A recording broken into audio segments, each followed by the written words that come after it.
नमस्कार, बहुत स्वागत आपका। आप देख रहे हैं आपकी बात छत्तीसगढ़। मैं हूं अभिलाष मिश्रा। आज बात करेंगे धर्मांतरण को लेकर सरकार के नए और बड़े कदम की।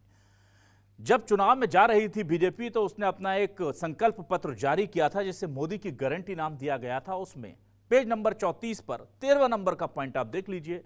लिखा है कि धर्मांतरण के खिलाफ काम करने वाले व्यक्ति और संस्थाओं को सम्मानित किया जाएगा। बाकायदा उसमें सम्मान किन के नाम पर होगा ये तक लिखा गया था। दिलीप सिंह जूदेव और प्रवीर चंद भंजदेव के नाम पर उन्हें, राजा प्रवीर चंद भंजदेव के नाम पर उन्हें सम्मानित करने की बात, अवार्ड देने की बात कही गई थी। आज सरकार ने कहा है कि हम करने जा रहे हैं, यानी मोदी की एक और गारंटी पूरी होगी। धर्मांतरण रोकने वालों को सम्मान देने से क्या धर्मांतरण रुक जाएगा, ये बड़ा सवाल है। पर सवाल ये भी है कि धर्मांतरण जब इतना ही हो रहा है तो फिर इसके खिलाफ कड़ा कानून क्यों नहीं आ रहा। न्यूज़ 24 लगातार जब से सरकार सत्ता में आई है बीजेपी की, हम सवाल पूछ रहे हैं कि आपने वादा किया था, वो जो कठोर कानून लाने की बात थी वो कहां है। डिप्टी सीएम विजय शर्मा से विधानसभा सत्र शुरू होने से पहले मीडिया ने जब यही सवाल पूछा था तो उन्होंने कहा था इस बार तो नहीं, लेकिन अगले सत्र में जरूर लाएंगे। लगातार ये मामला टलता जा रहा है। पर एक तरफ कठोर कानून की तैयारी और दूसरी तरफ यहां पर अवार्ड देने का ऐलान। क्या इससे धर्मांतरण से होने वाला नुकसान थम जाएगा, या जो कांग्रेस कह रही है वो सही होगा कि धर्मांतरण के नाम पर केवल एक वर्ग विशेष को टारगेट कर लिया जाता है बस्तर और छत्तीसगढ़ में, और फिर इस पर बात करते हैं और दूसरे असल मुद्दों से ध्यान भटका देते हैं। इसी मुद्दे पर शुरू करते हैं आज आपकी बात।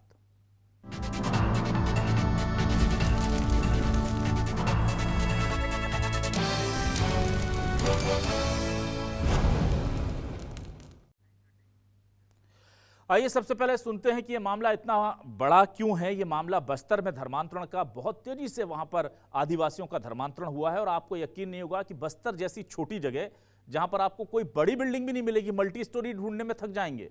एशिया का नंबर 2, एशिया का सबसे बड़ा नंबर 2 का चर्च अगर है तो वो वहां आसपास कुनकुरी में मिल जाएगा आपको। वहां कई बहुत अच्छी फैसिलिटी वाले चर्चेस मिल जाएंगे आपको।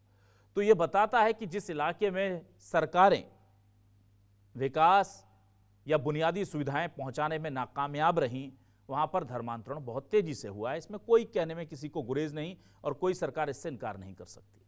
इसी बात को लेकर के बाबा बागेश्वर कहे जाने वाले पंडित धीरेन्द्र शास्त्री ने पूरे देश में सबसे ज्यादा धर्मांतरण बस्तर में होने की बात कुछ दिनों पहले कही थी। क्या कहा था उन्होंने, जरा पहले वो सुनिए। भारत में धर्मांतरण में सबसे ज्यादा खतरा बस्तर क्षेत्र को है। इसलिए आगामी समय में हम जसपुर में कथा करने वाले हैं। सेकेंड बिगेस्ट जो एशिया की चर्च है उसके ठीक सामने हम कथा करने के लिए जसपुर जा रहे हैं।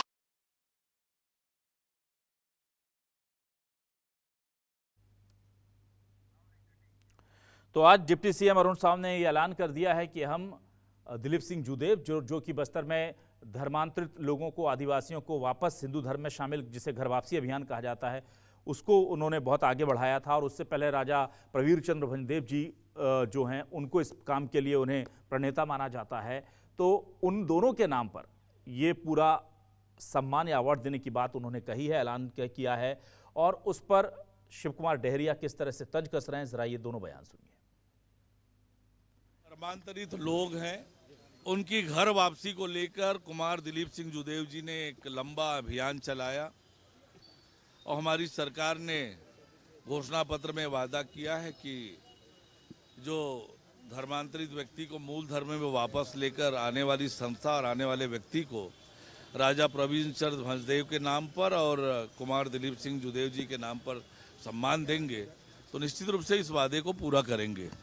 प्रवीर चंद्र भंजदेव जी और दिलीप सिंह जूदेव जी का तो जीते जी कोई सम्मान भारतीय जनता पार्टी ने नहीं किया। जितना अपमान भारतीय जनता पार्टी ने दिलीप सिंह जूदेव का किया उतना तो किसी भी नेता का नहीं किया होगा। और ये एक ही जाति और धर्म के पीछे क्यों पड़े हुए हैं? भारतीय जनता पार्टी जानबूझ के जाति और धर्म के नाम पे राजनीति करने का काम भारतीय जनता पार्टी का हमेशा रहा है, जिससे पूरे प्रदेश में अशांति का माहौल हमेशा बना रहता है। कानून व्यवस्था की स्थिति भी इसीलिए खराब है। और आइए अब देखते हैं सवाल क्या है। सवाल लेकर आ रहे हैं आपके टेलीविजन स्क्रीन पर। हमारे आज के सवाल ये रहे, धर्मांतरण रोकने वाले व्यक्ति संस्थान को मिलेगा सम्मान, सहाय सरकार की पहल पर सियासी घमासान। योजना दिलीप सिंह जूदेव की याद में होगी, मोदी की एक और गारंटी होगी पूरी। कांग्रेस बोली बीजेपी एक ही जाति धर्म के पीछे पड़ी, जीते जी तो दिलीप सिंह जूदेव की बेइज्जती की। आपने डेहरिया जी को सुना। छत्तीसगढ़ में धर्मांतरण रोकने वालों को मिलेगा इनाम, कब होगा कड़े कानून का इंतजाम। असल हमारा सवाल यह है कि ठीक है, धर्मांतरण रोकने की जो कोशिश कर रहे हैं, अच्छा काम कर रहे हैं, उनको आपको इनाम देना दीजिए, पर कड़ा कानून लाइए। जो धर्मांतरण अवैध तरीके से करा रहे हैं उनको बड़ी और कड़ी सजा कब मिलेगी, यह भी सवाल उठेगा। तीन खास मेहमान मेरे साथ जुड़ रहे हैं। कांग्रेस से वरिष्ठ नेता प्रवक्ता विकास तिवारी जी हमारे साथ हैं, उनका बहुत स्वागत करूंगा। बीजेपी से वरिष्ठ नेता प्रवक्ता गौरीशंकर श्रीवास जी हमारे साथ जुड़ रहे हैं, उनका भी बहुत स्वागत करूंगा। और वरिष्ठ पत्रकार के तौर पर सुधीर पांडे जी ने हमें ज्वाइन किया है, उनका भी बहुत बहुत स्वागत करता हूं। सबसे पहले विकास जी आपके पास आता हूं। विकास जी, देखिए, धर्मांतरण को लेकर के लगातार निशाने पर कांग्रेस सरकार रही है। हालांकि ये बात अलग है कि छत्तीसगढ़ में उसके राज्य बनने के बाद ज्यादातर बीजेपी की सरकार रही है और इस बीच में बहुत धर्मांतरण हुआ है। पर अब ये जो कोशिश की गई है सम्मान देने की, इसको कैसे देखती है कांग्रेस? क्या आपको इसका स्वागत करना चाहिए, क्या लगता है, या विरोध करना चाहिए? आपको लगता है कि इससे टकराव और बढ़ेगा क्योंकि लोग इस सम्मान के चक्कर में आप कहीं विवाद की स्थिति पैदा ना करें?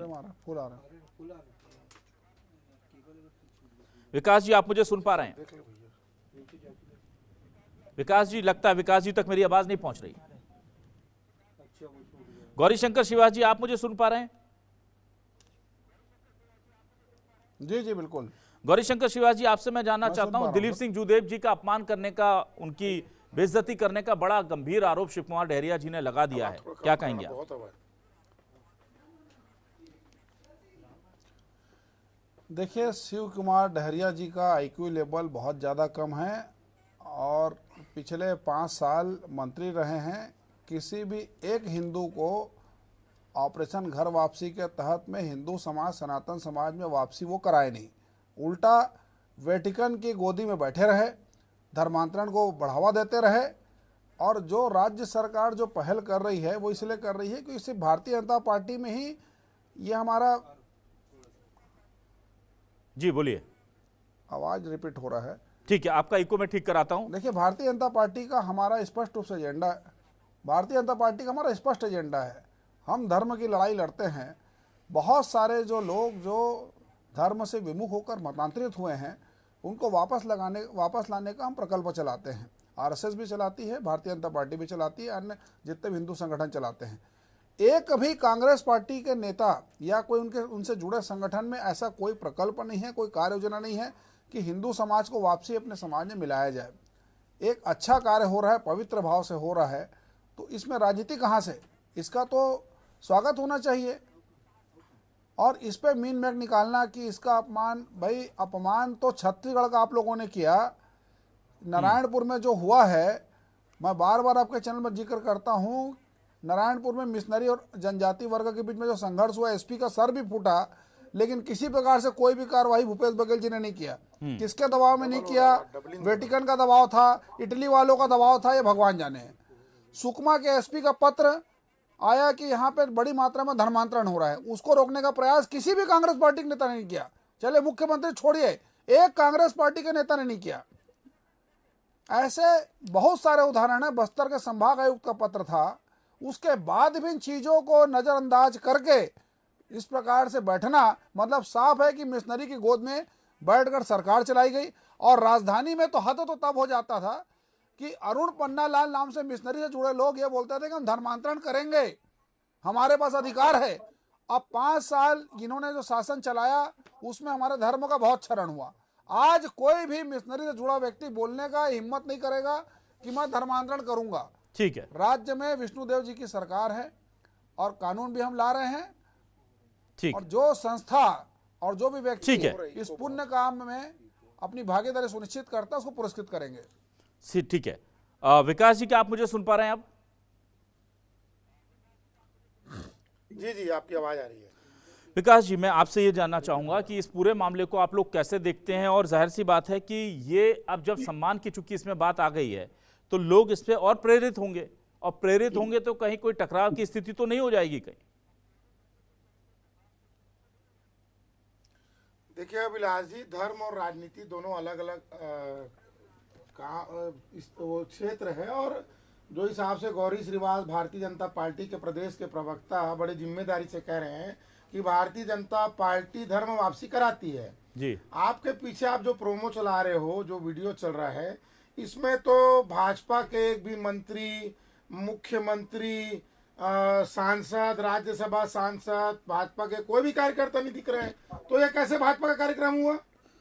और जो बात ये कह रहे हैं कि जुदेव जी के नाम से रखेंगे, प्रवीण देवबंद जी के नाम से रखेंगे, तो ये बात तो सिवडेरिया जी ने सही कहा कि इनका तो जीते जी अपमान किए और इनके देहावसान होने के बाद इनका परिवार का जो अपमान कर रहे हैं, ये किसी से नहीं छुपा है। देखिए, विषय धर्म का अलग होता है, राजनीति का अलग होता है। विष्णुदेव साय जी जो शपथ लिए हैं, ओट सेरेमनी हुआ है, उसमें उन्होंने ये नहीं कहा कि मैं धर्मांतरण होगा और उसका स्वागत करूंगा, वहां बैठूंगा। उन्होंने ये कहा था 3100 रुपए एक बार में किसानों को देंगे, महिलाओं को 1000 रुपया महातारी वंदन में देंगे, 2 करोड़ युवाओं को रोजगार देंगे, बिजली का बिल कम करेंगे। ये सब बात उन्होंने चुनाव के समय कहा था। अब देखिए, इटली, गौरी श्रीवास जी ने कहा इटली का दबाव है, तो Narendra Modi ji pope John Paul से मिल के आए थे, उनको बाहों में लेके आए थे, गले मिले थे। अगर ये कांग्रेस से कोई नेता बैठता या मिलता तो ये बोलते वो ईसाई हो गया, जैसे आरएसएस वाले बोलते हैं। तो क्या मोदी जी ईसाई हो गए? ये बात कांग्रेस नहीं कहेगा। लेकिन फिर कह रहा हूं, धर्म राजनीति 2 अलग अलग क्षेत्र हैं। अब छत्तीसगढ़ में आते हैं, 15 साल डॉक्टर रमन सिंह जी की सरकार, 5 साल हमारी सरकार, फिर अभी 2 साल इनकी सरकार, टोटल 17 साल इनकी सरकार। विश्व एशिया का सबसे बड़ा चर्च ये छत्तीसगढ़ राज्य में बना, और किस समय बना? जब रमन सिंह की सरकार, आरएसएस की सरकार यहाँ पर थी। गली गली चर्च कब बना? जब आरएसएस की सरकार थी। ठीक है, तो ठीक मैं है। ये कह रहा हूँ अभिलाष जी, धर्म और राजनीति अलग अलग होता है, इसमें कोई भी बात राजनीति की नहीं आनी चाहिए। ठीक है, सुधीर पांडे जी आपके पास आता हूं। सुधीर पांडे जी, देखिए, एक और मोदी की गारंटी पूरी होती है। मुझे ये बताइए कि अब ये पूरा जो मामला है, क्या आपको लगता है कि ये धर्मांतरण को रोकने में काम आएगा या केवल सियासी शगुफा है? एक मैसेज कन्वे करने की बात थी, वो कर दी गई है। जो आइडियल्स हैं वो सेट करने थे बीजेपी को, वो कर दिए जाएंगे। इससे बहुत फर्क पड़ेगा नहीं, क्योंकि जो धर्मांतरित होने वाले लोग हैं वो जिन समस्याओं की वजह से जा रहे हैं, जब तक वो पूरी नहीं होगी खत्म, तब तक धर्मांतरण रुकेगा नहीं। आपने शुरुआत में ही इस बात को बिल्कुल स्पष्ट कर दिया था कि धर्मांतरण हो क्यों रहा है, पहले इस कारण पे जाएं। तो हमने बुनियादी सुविधाएं हमारी नहीं थी या हमारी पहुंच उन तक नहीं थी, ये धर्मांतरण का सबसे बड़ा वजह है। छत्तीसगढ़ जैसे क्षेत्र में धर्मांतरण कोई आज की स्थिति नहीं है, ये चीज हम बार बार कहते आए हैं कि अंग्रेजों के शासनकाल के समय के बाद से या जब मुगल के शासनकाल भी जब रहे, तो अलग अलग तरीके के धर्मांतरण के स्वरूप आते रहे, और जैसे जैसे हमारी राजनीतिक ध्रुवीकरण बढ़ते गया, वैसे वैसे धर्मांतरण की गति भी तेज होती गई। हम सिर्फ धर्मांतरण में ये सोचते हैं कि कोई 1 या 2 वर्ग ही लग रहे हैं। आज बहुत तरीके से अलग अलग राजनीतिक कारणों से अलग अलग समाज और इसको बांटने की कोशिश की जा रही है, अलग अलग की जा रही है, और निश्चित रूप से छत्तीसगढ़ क्या पूरे देश के लिए ही घातक है। दूसरी चीज है अभिलाष जी कि क्या इसका फायदा होगा। तो कोई भी योजना हम चालू करेंगे तो कुछ ना कुछ वर्गों को प्रोत्साहन मिलता है, मगर हमको इसके बेसिक स्ट्रक्चर को और देखने की आवश्यकता है। भाजपा की जो अनुसांगिक संगठन है आरएसएस, उससे जुड़ी हुई कई संस्थाएं पहले से काम कर रही हैं हमारी आदिवासी क्षेत्रों में, मगर पिछले छत्तीसगढ़ बनने के बाद से जो गति उनको पहुंच, सामाजिक पहुंच या उनकी संस्था की पहुंच होनी चाहिए थी, जैसे वनवासी कल्याण आश्रम, धर्म जागरण मंच, सरस्वती शिक्षा संस्थान, ये सब संस्थानें एक तरीके के अनुसंधान ये थी, और उनका मूल काम ही ये था कि धर्मांतरण मिशन के खिलाफ या मिशन के टक्कर में अपने आप को खड़े करके अब आदिवासियों के धर्मांतरण को रोक सके। अब तो ये सिर्फ मिशन की बात हो गई, हमको दूसरी ओर से इस्लामिक कन्वर्शन की भी बातें अब आने लग गई। तीसरा, बौद्धिस्ट कन्वर्शन की बातें छत्तीसगढ़ में शुरू हो गई। बहुत सारे आदिवासी समुदाय बौद्धिस्ट बनते जा रहे हैं, बहुत सारे जो दलित जातियां हैं वो बौद्धिस्ट जा रही। तो हमको 3 तरफा प्रहार से झेलना पड़ रहा है। रह गई कानून बनाने की बात, तो बार बार हम इस चीज पे डिस्कस करते आ रहे हैं कि ऑलरेडी कानून बना हुआ है, डिलिस्टिंग बना हुआ है, उसको सिर्फ प्रभावी ढंग से लागू करने की बात है। संविधान संविधान जो हमारे मौलिक अधिकारों में हमको अपने मतांतर मानने के लिए पूरी छूट देती है, और इसी का फायदा उठा रही है संस्थाएं। हमको इसको रोकने के लिए काट देखना चाहिए, और मैं सोचता हूं कि कोई भी प्रोत्साहन या राशि घोषित कर देने से ही धर्मांतरण रुकने वाली की जरूरत नहीं है। हमको अपनी बेसिक संस्थाओं को मजबूत करना चाहिए, चाहे वो धर्म के प्रचार में लगी हो या धर्मांतरण रोकने के काम में। जी ठीक है, वापस आता हूं मैं विकास जी आपके पास, या गौरीशंकर जी आपके पास आता हूं। गौरीशंकर जी, देखिए जो सवाल बार बार विकास जी और कांग्रेस उठाती रही है कि जब छत्तीसगढ़ में एशिया का सबसे बड़ा चर्च बन रहा था कुनकुरी में, उस वक्त आपकी सरकार थी, उस वक्त आप इसे सामाजिक सद्भाव की मिसाल बताते थे, और जैसे ही आप विपक्ष में आते हैं तो कहते हैं कि ये देखिए धर्मांतरण हो गया। और ये 15 साल रमन सरकार रही, उस दौरान क्या बिल्कुल नहीं हुआ? और अगर नहीं हुआ था तो फिर इतना ज़्यादा बढ़ कैसे गया कि 15 साल बाद जैसे ही आप विपक्ष में गए तो आपने कहा कि पूरा बस्तर कन्वर्टेड हो गया है? तो सवाल तो आपकी सरकारों पर भी उठेंगे, और अब जब हमको ज़रूरत है कड़े कानून और उसके अच्छे एग्जीक्यूशन की, तो कानून को लेकर के इतना इंतजार क्यों हो रहा है? अभिलाष जी, सवाल को पूछने के लिए आपको 21 तोपों की मैं सलामी दूंगा, क्योंकि मैं चाहता था सवाल मुझसे आप पूछे कि कुनकुरी के चर्च का निर्माण कब हुआ था, और मैं पूरे डाटा के साथ आया हूँ। ये कुनकुरी का चर्च है, और सही बात बोले विकास जी ने, एशिया का सबसे बड़ा चर्च है ना। इसका निर्माण कब हुआ था, थोड़ा ये डाटा देने में विकास जी चूक गए, मैं दे देता हूँ। जोसेफ टोप्पो ने 1962 में इसका निर्माण शुरू करवाया, और 1989 में इसका एक अवधि में इसका निर्माण पूरा हुआ, और इसका लोकार्पण जो 1982 में हुआ। इस अवधि में भारतीय जनता पार्टी की सरकार नहीं थी। आप चाहे तो भी गूगल करके इसका डिटेल ले सकते हैं। ये जो रंगा सियार होते हैं ना, जो शेर का खाल ओढ़कर आते हैं, इनका जब ऐसे रंग उतरता है ना तो बोलने के लायक नहीं रहते। आप तत्काल गूगल खोल के सारी जानकारी ले सकते हैं। मैं बड़ी चुनौती दे रहा हूँ। ये ऐसे झूठ बोलने वाले वही लोग हैं जो वेटिकन की गोद में बैठे रहते हैं, और इस प्रकार से आपके चैनल पे, इतने प्रतिष्ठित चैनल में बैठ के झूठ बोलते हैं कि भारतीय जनता पार्टी की सरकार रमन सिंह जी के समय इसका निर्माण हुआ। कितना शर्म की बात है, आपके चैनल में इतनी बड़ी गैर जिम्मेदारी बयानबाजी। मतलब आप समझ जाइए कि अभी भी ये इशारे को समझिए किस प्रकार से मिशनरी जुड़े लोगों को बचाने का प्रयास किया जा रहा है। मैं बड़ी सज्जनता के साथ, विनम्रता के साथ बोलता हूँ, विकास तिवारी जी भी अगर किसी व्यक्ति का घर वापसी कराते हैं, इनका भी मैं स्वागत करूंगा, इनको सम्मान दूंगा। यही तो हमारी सरकार कह रही है कि कोई भी व्यक्ति, कोई भी संस्था अगर मतांतरित हुए व्यक्ति को वापस लाती है, स्वर्गीय दिलीप सिंह जुदेव जी की याद में, क्योंकि जुदेव जी का प्रभाव सिर्फ छत्तीसगढ़ नहीं था। जुदेव जी ऐसे जननायक थे जो उड़ीसा से लेकर, महाराष्ट्र से लेकर, झारखंड से लेकर वहां भी ऑपरेशन घर वापसी का अभियान चलाते थे। ऐसा महापुरुष भारतीय जनता पार्टी का हमारा नेता था, और एक भी ऐसा कार्यकर्ता, इनके चरणों की धूल नहीं है कांग्रेस पार्टी के, एक भी कांग्रेस पार्टी का नेता बताए जो इस प्रकार के पुनीत कार्य में रहा हो। और अभी भी देर नहीं हुआ है। मैं बतौर हिंदू समाज होने के कारण आह्वान करता हूं, कांग्रेस पार्टी के लोग भी इस पुनीत कार्य में आए, हम उसका गले लगाकर स्वागत करेंगे, क्योंकि बात धर्म की है, बात हमारे समाज की है। और जिस प्रकार से मिशनरी ताकतें छत्तीसगढ़ में पिछले 5 साल में पैर फैलाई है, पैर पसारी है, ये बहुत ही चिंता का विषय है। भोले भाले आदिवासियों को जिस प्रकार धर्मांतरित किया है, इसमें दोनों पार्टी को साथ आना चाहिए। मैं कांग्रेसियों को भी इसमें आमंत्रित करता हूँ इस पुनीत यज्ञ में। ठीक है, चलिए ठीक है। विकास जी, क्या आप साथ जा रहे हैं धर्मांतरण रोकने के लिए? और सवाल ये भी है कि जा क्यों रहे हैं? हम उनको वापस लाने के लिए तरह तरह की बात करते हैं, पर वो जो बात सुधीर जी ने कही कि वो जा क्यों रहे हैं उस तरफ, उस पर क्यों नहीं बात होती? भाई वहां विकास नहीं इसलिए जा रहे हैं, और कोई ऐसा तो है नहीं कि मर्सिडीज गिफ्ट की जाती है उन्हें क्या दिया जाता है? उन्हें कहा जाता है तुम्हारा इलाज फ्री में करा देंगे, तुम्हारे बच्चों को पढ़ा देंगे, तुम्हें थोड़ा आर्थिक मदद कर देंगे, जरूरत पड़ेगी। ये 3 चीजें कही जाती हैं। इसका मतलब है कि बस्तर के आदिवासी के पास ना तो बच्चों को देने के लिए शिक्षा है, ना स्वास्थ्य की बुनियादी सुविधाएं हैं, और ना ही सुरक्षित भविष्य है। ये तीनों चीजें देने का काम तो सरकारों का होता है, और सरकार में तो लगभग आप लोग बराबर बराबर रह लिए हैं, थोड़ा सा अभी बीजेपी के पास ज्यादा एज है। तो आदिवासी भाई, अगर मैं भूखा रहूंगा तो मुझे जहां से रोटी मिलेगी वहां जाऊंगा, सीधी सी बात है। हम कह रहे हैं कि अभिलाष जी वहां रोटी खा रहे हैं, हम इनको वापस लाएंगे, उनको उठा के अपने घर में लाएंगे, तो भाई मुझे यहीं रोटी दे दो, मैं जाऊंगा क्यों वहां? सवाल यही है। मुझे आप एक बात ये बताइए अभिलाष जी, हम लोग ये बड़ा चर्चा कर रहे हैं, गौरी श्रीवास बड़ा इतना बड़ा बात कर रहे हैं, पूरा स्टूडियो हिल गया। कुल धर्मांतरित लोगों की संख्या छत्तीसगढ़ में कितना है, जिलावार बता दें। अगर गौरी श्रीवास ये जिलावार डाटा बता देंगे, मैं डिबेट भी छोड़ दूंगा और अपना पद भी छोड़ दूंगा।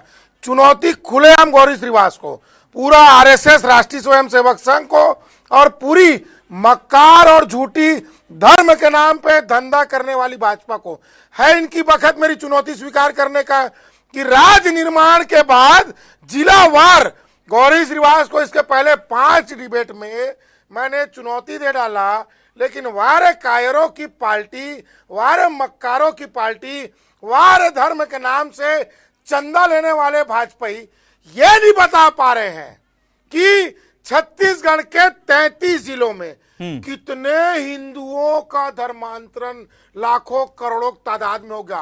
हिंदू हिंदू हिंदू, चंदा चंदा चंदा, ये इनका धंधा।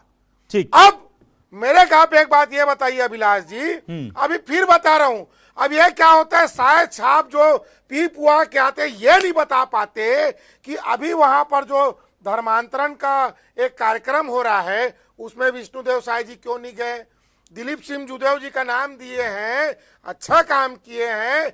आपको मैं फिर भाजपा चुनौती कि जब जब धर्म वापसी हुआ है, धर्मांतरण के खिलाफ काम हुआ है, कब भाजपा के लोग गए हैं और दिलीप सिंह जुदेव और उनके परिवार की ये क्या दुर्गति करके रखे हैं, भंजदेव की परिवार की क्या दुर्गति करके रखे, ये किसी से नहीं छिपा है। ठीक है। फिर आपके डिबेट में राष्ट्रीय चैनल में डंके की चोट पे इनको मैं चुनौती दे रहा हूं कि पिछले 20 साल और 25 साल का जिलावार डेटा ले आए गौरी श्रीवास, विष्णुदेव साय इनको दे और बताए कि कितने हिंदुओं का धर्मांतरण किया गया, उन्हें ईसाई बनाया गया, ये ऑन रिकॉर्ड वाली बात आपने अच्छी छेड़ दी, मुस्लिम बनाया गया, ठीक है विकास जी, बौद्धिस्ट बनाया गया, विकास जी ये डाटा लेके आए। विकास जी अच्छी आपने बात की। गौरीशंकर शिवाजी आप जवाब देना चाहते हैं, दे लीजिए। फाइनल कमेंट में सुधीर जी से लूंगा।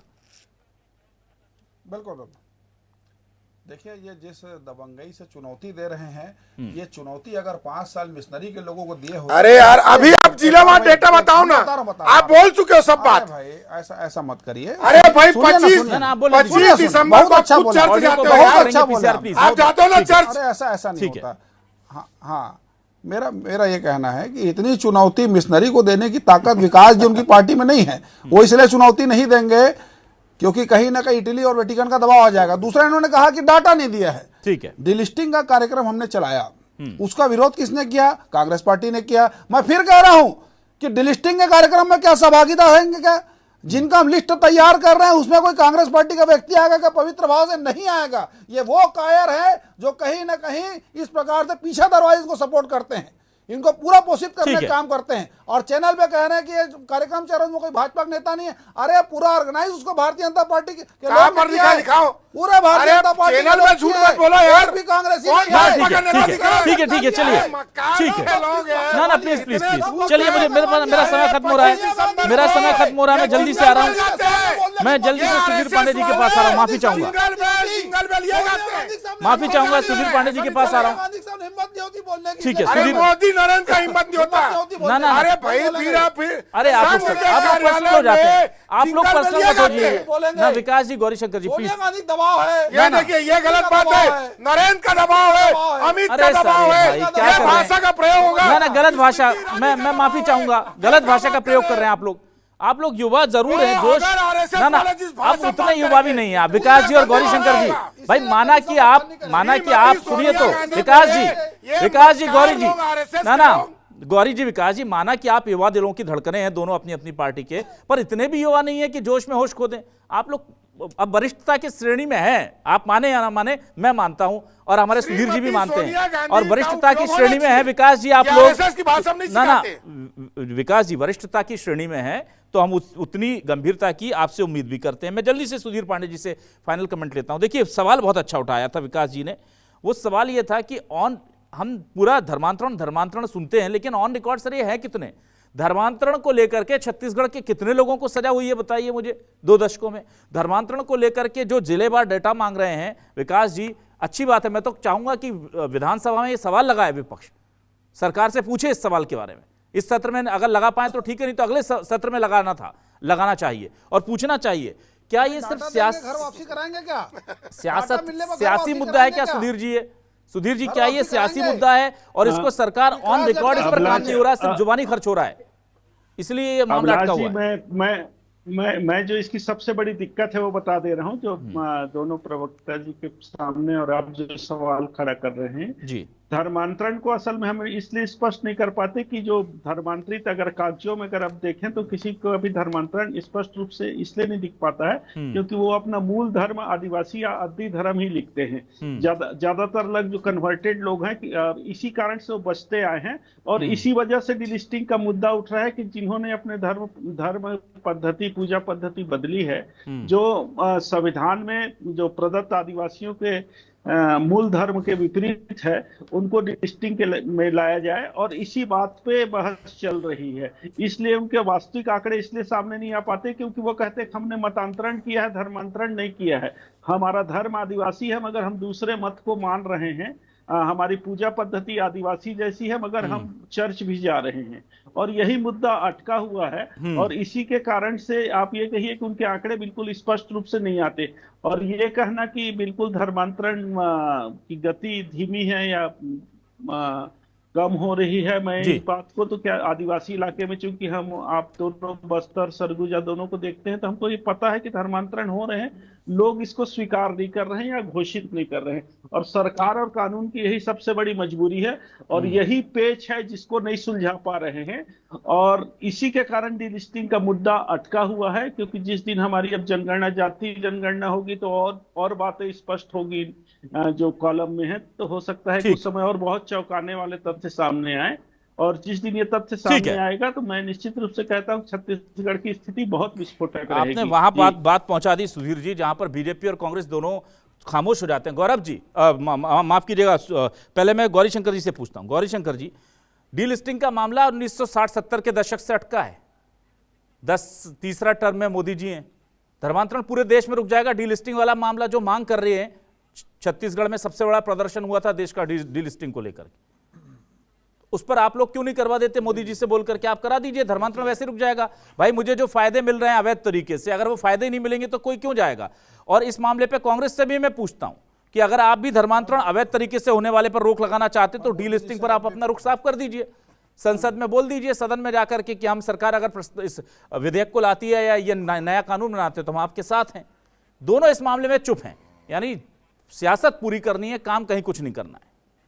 नहीं देखिए, चुप नहीं है ना, ऐसा नहीं कि हम हाथ में हाथ धर के बैठे हैं।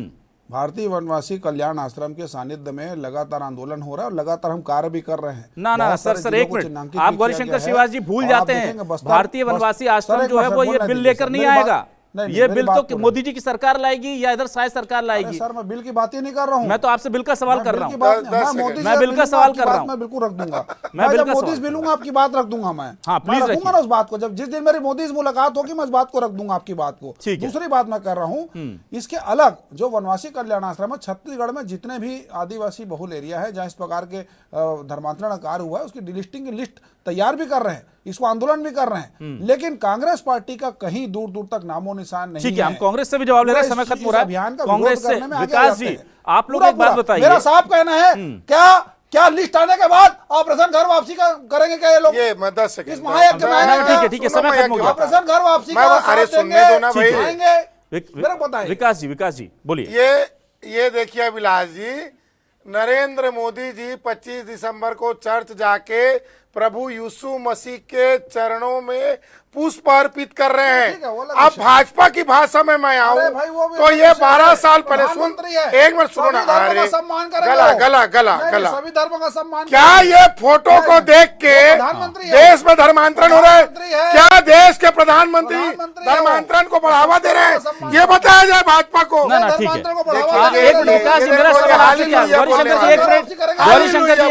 विकास जी से असल सवाल, गौरीशंकर जी आप उनको मदद कर रहे हैं, मैं उनसे असल सवाल पूछ रहा हूं। विकास जी, मुझे मेरा सवाल बहुत सिंपल है, डीलिस्टिंग को लेकर इतने सालों तक केंद्र में आपकी सरकार रही, क्यों नहीं फैसला किया? जो व्यक्ति अपना धर्म छोड़ रहा है उसे पुराने धर्म के लाभ सरकार क्यों दे रही है? मैं अगर बोलता हूं कि आज मैं आदिवासी नहीं हूं, मैं ईसाई बन गया, तो फिर मैं आदिवासी का रिजर्वेशन कैसे ले सकता हूं? जवाब दे रहा हूं।